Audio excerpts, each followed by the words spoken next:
ప్రభువు నామమున అందరికీ కృతజ్ఞతాస్థుతులు చెల్లించుకొనుచున్నాను. ఈరోజు దేవుని వాక్యము 6:6 చూద్దామండి.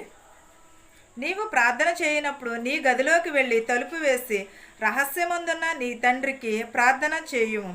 అప్పుడు రహస్యమందు చూచుచు నీ తండ్రి నీకు ప్రతిఫలం ఇచ్చును. ఎలాగండి?